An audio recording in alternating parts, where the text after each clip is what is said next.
الحمد لله رب العالمين والصلاة والسلام على رسول الأنبياء المرسلين اللهم ربنا آتنا في الدنيا حسنة وفي الآخرة حسنة وقنا عذاب النار اللهم لا تزغ قلوبنا بعد إذ هديتنا وهب لنا من لدنك رحمة إنك أنت الوهاب. یہ تو صحابہ کا 77 سیشن ہے اور والیوم 3 میں ہم پیج نمبر 411 کے اوپر ہیں کہ اور باب ہے رسول اللہ صلی اللہ علیہ وسلم کے صحابہ کے علوم، یعنی ان کے علم کے بارے میں۔ حضرت ابو ذر رضی اللہ عنہ فرماتے ہیں کہ حضور ہمیں اس حال میں چھوڑ کر گئے کہ آسمان میں جو بھی پرندہ اپنے دونوں پروں کو ہلاتا ہے اس سے ہمیں حضور کا سکھایا ہوا کوئی نہ کوئی علم یاد آ جاتا۔ حضرت ابو ذر رضی اللہ عنہ فرماتے ہیں حضور ہمیں اس حال میں چھوڑ کر گئے کہ آسمان میں جو بھی پرندہ اپنے دونوں پروں کو ہلاتا اس سے ہمیں حضور کا سکھایا ہوا کوئی نہ کوئی علم یاد آ جاتا۔ طبرانی کی روایت میں ہے کہ اس کے بعد یہ ہے کہ حضور نے فرمایا جو چیز بھی جنت کے قریب کرنے والی اور دوزخ کی آگ سے دور کرنے والی ہے وہ تمہارے بارے میں بیان کر دی گئی۔ احمد کی روایت ہے اور اس کو طبرانی اور احمد دونوں نے نقل کیا ہے۔ حضرت عمر بن عاص رضی اللہ عنہ فرماتے ہیں میں نے حضور سے 1000 مثالیں یعنی کہاوتیں سمجھی ہیں۔ احمد اما عائشہ رضی اللہ عنہما نے ایک حدیث ذکر کی جس میں یہ بھی فرمایا کہ حضور کی وفات کے موقع پر جس چیز کے بارے میں صحابہ رضی اللہ عنہ میں اختلاف ہو جاتا تو میرے والد ابو بکر صدیق رضی اللہ عنہ ایسی حدیث سناتے جسے سن کر سب مطمئن ہو جاتے اور فیصلہ کن بات سامنے آ جاتی۔ صحابہ رضی اللہ عنہ نے یہ بھی سوال کیا کہ حضور کو کہاں دفن کیا جائے تو اس بارے میں ہمیں کسی کے پاس کوئی علم قرآن یا حدیث کا نہ مل سکا، لیکن ابو بکر نے رضی اللہ عنہ نے فرمایا میں نے حضور کو فرماتے سنا کہ نبی علیہ الصلوۃ والسلام کی جگہ جس روح قبض کی جاتی ہے اسی جگہ دفن کیا جاتا ہے۔ ایسے ہی حضور کی میراث کے بارے میں صحابہ میں اختلاف ہوا تو ہمیں اس بارے میں کسی کو کوئی علم نہ مل سکا، لیکن سیدنا ابو بکر صدیق رضی اللہ عنہ نے فرمایا میں نے حضور کو فرماتے سنا ہم انبیاء کی جماعت کسی کو وارث نہیں بناتے اور جو کچھ ہم چھوڑتے ہیں وہ صدقہ ہوا کرتا ہے۔ بغوی کی روایت ہے اور ابن عساکر نے بھی نقل کیا ہے۔ سیدنا ابو بکر صدیق رضی اللہ عنہ کے بارے میں کل ہم نے پڑھا تھا کہ رسول اللہ صلی اللہ علیہ وسلم کے زمانے میں بھی ابو بکر صدیق رضی اللہ عنہ اہل فتاوی تھے، اور رسول اللہ صلی اللہ علیہ وسلم کے ہی زمانے میں آپ علیہ الصلوۃ والسلام حضرت ابو بکر صدیق رضی اللہ عنہ بھی خواب کی تعبیر دیا کرتے تھے، اور آپ علیہ الصلوۃ والسلام اپنے مشوروں میں اپنی ابو بکر اور عمر رضی اللہ عنہ کو خاص طور پر شامل رکھتے تھے۔ اور حیات الصحابہ میں ہم نے پچھلی پہلے بھی اس میں بھی سنا کہ بعض دفعہ سیدنا ابو بکر صدیق رضی اللہ عنہ کی رائے کے مطابق آپ علیہ الصلوۃ والسلام سے جب بلکہ سیرت کے اندر ہم نے پڑھا تھا کہ ابو بکر صدیق رضی اللہ عنہ بعض قافلے جب رسول اللہ صلی اللہ علیہ وسلم سے ملنے آئے تھے غزوہ تبوک کے بعد تو آپ علیہ رضی اللہ عنہ کی آئیڈینٹیفائی کرنے پر آپ علیہ الصلوۃ والسلام نے بعض لوگوں کو امیر بنایا تھا۔ تو ابو بکر صدیق رضی اللہ عنہ واقعتاً امت کے نبیوں کے بعد اگر کوئی شخص ہے جس کو نبیوں کے بعد کوئی درجہ حاصل ہے وہ سیدنا ابو بکر صدیق رضی اللہ عنہ ہے۔ حضرت ابو وائل رحمہ اللہ علیہ کہتے ہیں ایک پوری کتاب ہے، انشاءاللہ ایک سیشن میری کوشش ہوگی انشاءاللہ کہ یہ سیرت کا ہمارا سیشن ختم ہو جائے تو ایک سیشن پورا کا پورا ہوگا جس کے اندر ابو بکر صدیق اور سیدنا ابو بکر صدیق رضی اللہ عنہ کی رسول اللہ صلی اللہ علیہ وسلم سے جو سملیرٹیز ہیں اس کا ذکر کیا جائے گا۔ پوری کتاب لکھی گئی ہے جس میں رسول اللہ صلی اللہ علیہ وسلم سے ابو بکر صدیق رضی اللہ عنہ کا جس کو ہم بولتے ہیں کہ سملیرٹیز جو ہیں وہ اتنی بہت زیادہ آئیڈینٹیکل ہیں رسول اللہ صلی اللہ علیہ وسلم سے ابو بکر صدیق رضی اللہ عنہ کے، بالکل ایسے بس ایک یہ ہے نا کہ نبوت کے بعد نبوت رسول اللہ صلی اللہ علیہ وسلم کا تو کوئی ثانی نہیں، نبوت کے بعد اگر کوئی شخص ہے تو وہ سیدنا ابو بکر صدیق رضی اللہ عنہ۔ تو علماء نے پوری کتابیں لکھی ہیں جس میں ابو بکر صدیق رضی اللہ عنہ سے رسول اللہ صلی اللہ علیہ وسلم کی جو بالکل جو رسول اللہ صلی اللہ علیہ وسلم کے ساتھ وہی ابو بکر صدیق کے ساتھ اللہ تعالیٰ کی طرف سے ایسی اللہ تعالیٰ نے رکھا تھا۔ ابو वाइल रहमतुल्लाह अलैह कहते हैं हज़रत अब्दुल्ला ने फरमाया रज़ी अल्लाह ने फरमाया, अगर हज़रत उमर के इल्म को तराजू के एक पलड़े में रखा जाए तो तमाम ज़मीन वालों के इल्म को दूसरे पलड़े में रखा जाए तो हज़रत उमर रज़ी अल्लाह अन्हु के इल्म वाला पलड़ा झुक जाएगा। हज़रत आमिश, ये बहुत बड़े ताबई हैं, रहमतुल्लाह अलैह कहते हैं मेरे दिल ने इस बात को कबूल ना किया। मैंने जाकर इब्राहिम रहमतुल्लाह अलैह से जिक्र किया तो उन्होंने कहा तुम इसे मान नहीं रहे। अल्लाह की कसम अब्दुल्ला रज़ी अल्लाह उन्होंने तो इससे भी आगे भी बात कह रखी है। उन्होंने फरमाया जिस दिन उमर रज़ी अल्लाह अन्हु दुनिया से गए उस दिन इल्म के 10 हिस्सों में से 9 चले गए। यानी अल्लाह ने अबू उमर रज़ी अल्लाह अन्हु को इतना इल्म दिया था। ये रिवायत जो है वो तबरानी की है। हज़रत उमर रज़ी अल्लाह अन्हु की वफ़ात के बारे में एक लंबी हदीस में हज़रत अब्दुल्ला बिन मसूद रज़ी अल्लाह अन्हु का इरशाद मक़ूल मनक़ूल है कि हज़रत उमर रज़ी अल्लाह अन्हु हम में अल्लाह को सबसे ज़्यादा जानने वाले, अल्लाह की किताब को हम में सबसे ज़्यादा पढ़ने वाले और अल्लाह के दीन को की हम सबसे ज़्यादा समझ रखने वाले थे। हज़रत हुज़ैफ़ा रज़ी अल्लाह अन्हु फरमाते हैं हज़रत उमर रज़ी अल्लाह अन्हु का इल्म इतना ज़्यादा था कि इसके सामने तमाम लोगों का इल्म इतना कम लगता जैसे वो किसी सुराख में छुपा कर रखा हुआ हो। मदीना के एक साहब कहते हैं मैंने सैयदना उमर रज़ी अल्लाह अन्हु के पास गया तो मुझे उनके पास सामने फ़ुक़हा बच्चों की तरह नज़र आए। यानी फ़ुक़हा की जमात बैठी और वो बिल्कुल बच्चों की तरह हैं। वो दीनी समझ और इल्म की वजह से तमाम फ़ुक़हा पे हावी थे। हज़रत अबू इसहाक़ रहमतुल्लाह अलैह कहते हैं जब हज़रत अली रज़ी अल्लाह अन्हु ने हज़रत फ़ातिमा रज़ी अल्लाह अन्हा से शादी की तो हज़रत फ़ातिमा रज़ी अल्लाह अन्हा ने नबी अलैहिस्सलातु वस्सलाम की खिदमत में अर्ज़ किया कि आपने मेरी इनसे शादी कर दी है, इनकी आँखें कमज़ोर हैं, पेट बड़ा है, शक्ल सूरत अच्छी नहीं। हुज़ूर ने फरमाया मैंने तुम्हारी शादी जिनसे की है इनके फ़ज़ाइल ये हैं कि ये मेरे सहाबा में सबसे पहले इस्लाम लाए और इनका इल्म उन सबसे ज़्यादा है और इनमें सबसे ज़्यादा बुर्दबार हैं। ए फ़ातिमा सूरत न देखो, सीरत देखो। ये ब्रैकेट में लिखा है। तबरानी की रिवायत है। हज़रत माक़िल बिन यसार रज़ी अल्लाह अन्हु की रिवायत है की रिवायत में ये है कि हुजूर ने फरमाया ए फातिमा क्या तुम इस पर राजी नहीं कि मैंने तुम्हारी शादी ऐसे आदमी से की है जो मेरी उम्मत में सबसे पुराने इस्लाम लाने वाले, सबसे ज़्यादा इल्म वाले और सबसे ज़्यादा बुर्दबार हैं। हज़रत अली रज़ी अल्लाह अन्हु फरमाते अल्लाह की कसम जो आयत भी नाजिल होती इसके बारे में मुझे मालूम है कि किस मामले पर नाजिल हुई, कहाँ नाजिल हुई और किन लोगों के बारे में नाजिल हुई। मेरे रब ने मुझे समझदार दिल और खूब बोलने वाली फसी ज़बान दी। हज़रत सईद बिन मुसैब रहमतुल्लाह अलैह कहते हैं हज़रत उमर रज़ी अल्लाह अन्हु उस मुश्किल मसले से अल्लाह की पनाह मांगते जिसके हल के लिए हज़रत अबू हसन यानी अली रज़ी अल्लाह अन्हु मौजूद ना हो। यानी हज़रत अली रज़ी अल्लाह अन्हु के कितने मनाकिब हैं कि अल्लाह के हज़रत उमर रज़ी अल्लाह अन्हु उस मसले से अल्लाह की पनाह मांगते जिसके हल के लिए हज़रत अली रज़ी अल्लाह अन्हु मौजूद ना हो।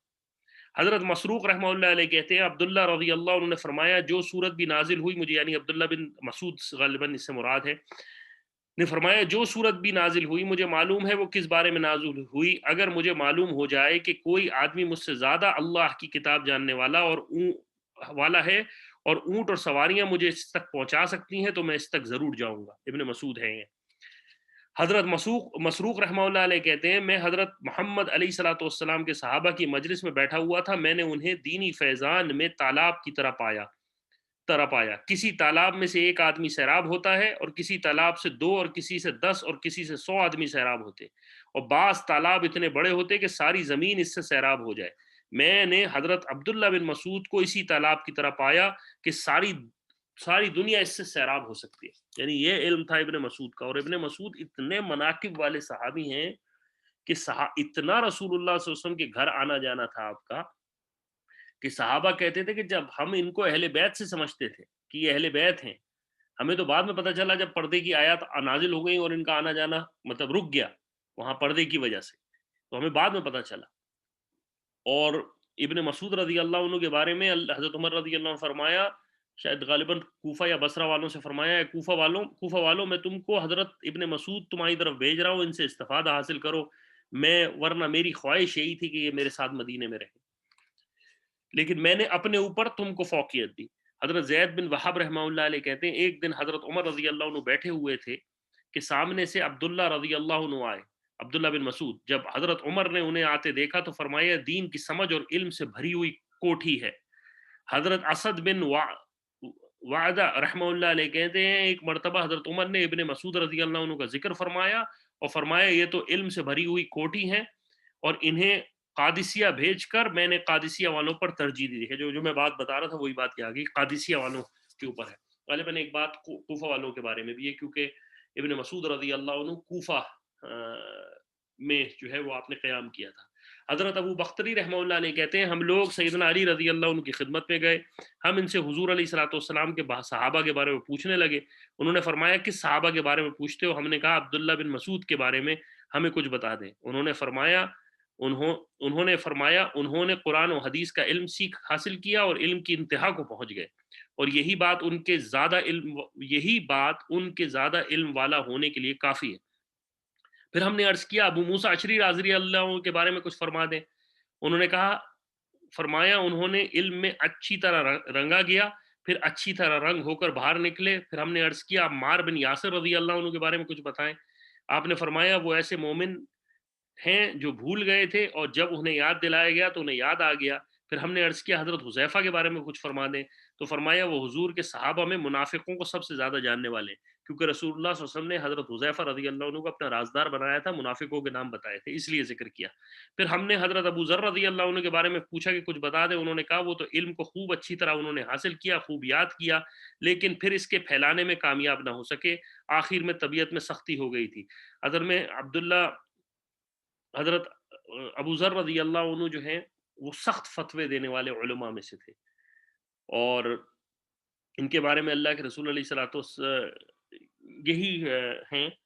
और उसके बाद फिर हमने अर्ज़ किया हज़रत सलमान फ़ारसी के बारे में कुछ फरमा दें। उन्होंने कहा पहला इल्म उन्होंने हज़रत अली ने फरमाया उन्होंने पहला इल्म भी हासिल किया, यानी जो पहले नबी लेके आए, क्योंकि आप पहले से आप इल्म को जानते थे, फ़ारिस से आपका ताल्लुक़ था। बाद में इल्म भी हासिल किया जो हुज़ूर अलैहिस्सलातु वस्सलाम लेके आए। वो इल्म का ऐसा समंदर है जिसकी गहराई का अंदाज़ा नहीं लगाया जा सकता और वो हमारे घराने में से हैं। फिर हमने अर्ज़ किया अमीरुल मोमिनीन आप अपने बारे में कुछ बता दें। फरमाया तुम लोग असल में ये बात पूछना चाहते थे। मैं जब हुज़ूर से कुछ पूछता तो आप इसका जवाब इरशाद फरमा देते और जब मैं खामोश हो जाता तो आप खुद गुफ्तगू की इब्तिदा फरमाते। हज़रत इब्न मसूद रज़ी अल्लाह अन्हु ने फरमाया हज़रत माज़ बिन जबल रज़ी अल्लाह अन्हु मुक़्तदा थे और अल्लाह के फरमाबरदार थे। सब तरफ से यकसू होकर अल्लाह के हो गए थे। वो मुशरिकों में से नहीं थे। हज़रत फ़रवा बिन नौफ़ल अशजी कहते हैं मैंने अर्ज़ किया अबू अब्दुर्रहमान यानी इब्न मसूद रज़ी अल्लाह अन्हु से गलती हो गई। ये अल्फ़ाज़ तो अल्लाह ताला ने हज़रत इब्राहीम अलैहिस्सलातु वस्सलाम के बारे में इस्तेमाल फरमाए कि बेशक इब्राहीम बड़े मुक़्तदा हैं अलैहिस्सलातु वस्सलाम अल्लाह के फरमाबरदार हैं, बल्कि एक तरफ के हो रहे थे और वो शिर्क करने वालों में से ना थे। सूरह नहल। इब्न मसूद रज़ी अल्लाह अन्हु ने दोबारा फरमाया, यानी उन्होंने ज़िक्र किया कि ये तो अल्लाह के रसूल इब्न मसूद आपसे शायद गलती हो गई है, ये तो अल्लाह ने कुरान में ज़िक्र किया है। तो इब्न मसूद ने दोबारा फरमाया हज़रत माज़ बिन जबल रज़ी अल्लाह अन्हु मुक़्तदा थे, अल्लाह के फरमाबरदार थे, सब की तरफ से यकसू होकर अल्लाह के एक हो गए थे और वो मुशरिकों में से नहीं थे। इस पर मैं समझा कि वो हज़रत माज़ के बारे में ये अल्फ़ाज़ जानबूझकर इस्तेमाल कर रहे हैं। इस पर मैं खामोश हो गया। फिर उन्होंने फरमाया तुम जानते हो लफ्ज़ उम्मत का क्या मतलब है? लफ्ज़ कानत का क्या मतलब है? मैंने कहा अल्लाह ही जानता है, मैं नहीं जानता। फरमाया उम्मत वो इंसान है जो लोगों की भलाई और खैर सिखाए और कानत वो है जो अल्लाह और उसके रसूल का फरमाबरदार हो। तो माज़ रज़ी अल्लाह अन्हु लोगों को खैर सिखाया करते थे और रसूलुल्लाह सल्लल्लाहु अलैहि वसल्लम के फरमाबरदार थे। हज़रत मसूक रहमतुल्लाह अलैह कहते हैं मैंने हुज़ूर के सहाबा को गौर से देखा तो मैंने देखा कि सहाबा का इल्म 6 हज़रात पर पहुँच गया, यानी सहाबत का इल्म 6 हज़रात पर पहुँच के ख़त्म हो गया। हज़रत उमर, हज़रत अली, हज़रत अब्दुल्ला बिन मसूद, माज़ बिन जबल, अबू दरदा रज़ी अल्लाह अन्हु और ज़ैद बिन साबित रज़ी अल्लाह अन्हु। फिर मैंने इन 6 हज़रात को गौर से देखा तो इनका इल्म हज़रत अली और हज़रत अब्दुल्ला बिन मसूद पर पहुँचकर ख़त्म हो गया, यानी इनको मज़ीद वो कम किया। हज़रत मसरूक रहमतुल्लाह अलैह कहते हैं मैं मदीने गया और रसूलुल्लाह सल्लल्लाहु अलैहि वसल्लम के सहाबा के बारे में पूछा तो मुझे ज़ैद बिन साबित रज़ी अल्लाह अन्हु मज़बूत इल्म वालों में से नज़र आए। हज़रत मसरूक ही रहमतुल्लाह अलैह कहते हैं अब्दुल्ला बिन मसूद रज़ी अल्लाह अन्हु ने फरमाया अगर इब्न अब्बास रज़ी अल्लाह अन्हुमा छोटी उम्र के ना होते, हमारी उम्र को पा लेते तो हम में से कोई आदमी इनके इल्म के 10वें हिस्से को ना पा सकता, क्योंकि हज़रत हज़रत इब्न अब्बास रज़ी अल्लाह अन्हु रसूलुल्लाह सल्लल्लाहु अलैहि वसल्लम के रिश्ते चचेज़ाद अब्बास रज़ी अल्लाह अन्हु के बेटे थे और अल्लाह के रसूल अलैहिस्सलातु वस्सलाम के लिए एक दफ़ा तहज्जुद का पानी रखा था और अल्लाह के रसूल अलैहिस्सलातु वस्सलाम ने इनके इल्म के लिए दुआ की थी। اس کے بعد آپ رضی اللہ عنہ قرآن کے بڑے عالموں میں سے بنے، اسی لیے ان کا ذکر کیا۔ حضرت مجاہد رحمہ اللہ علیہ کہتے ہیں زیادہ علم کی وجہ سے ابن عباس رضی اللہ عنہ کو علم کا سمندر کہا جاتا تھا۔ حضرت لیث بن ابی سلیم رضی اللہ رحمہ اللہ علیہ کہتے ہیں میں نے حضرت طاؤس رحمہ اللہ علیہ سے کہا اس کی وجہ یہ ہے کہ آپ حضور علیہ الصلوۃ والسلام کے اکابر صحابہ کو چھوڑ کر ان نو عمر یعنی ابن عباس رضی اللہ عنہ کے ساتھ ہر وقت رہتے ہیں، یعنی آپ اتنے بڑے صحابہ کو چھوڑ کر ابن عباس کے پاس رہتے ہیں کیونکہ ابن عباس چھوٹی عمر کے تھے۔ انہوں نے کہا میں نے حضور کے 70 صحابہ کو دیکھا ہے، جب ان میں کسی چیز کے بارے میں اختلاف ہو جاتا تو ابن عباس کے قول کی طرف رجوع کرتے۔ حضرت عامر بن سعد بن وقاص رحمہ اللہ علیہ کہتے ہیں میں نے اپنے والد سعد بن وقاص رضی اللہ عنہ کو فرماتے سنا کہ میں نے ابن عباس رضی اللہ عنہما سے زیادہ حاضر دماغ، سمجھدار، زیادہ علم والا اور زیادہ بردبار کوئی نہیں دیکھا، اور میں نے دیکھا کہ حضرت عمر انہیں مشکل مسائل کے لیے بلایا کرتے، ان سے فرماتے تیار ہو جاؤ مشکل مسئلہ تمہارے پاس آ رہا ہے، پھر حضرت عمر انہی کی قول کو پر فیصلہ دیتے، حالانکہ ان کے ارد گرد بہت بڑے بدری اور انصاری صحابہ بیٹھے ہوئے ہوتے۔ حضرت ابو نادر رحمہ اللہ علیہ کہتے ہیں ایک مرتبہ ابن عباس رضی اللہ عنہ کو بخار ہو گیا تو حضرت عمر بن خطاب ان کی رضی اللہ عنہ کی عیادت کے لیے تشریف لے گئے اور فرمایا تمہاری بیماری کی وجہ سے بڑا نقصان ہو رہا ہے، اللہ ہی کی مدد طلب کرتا ہوں۔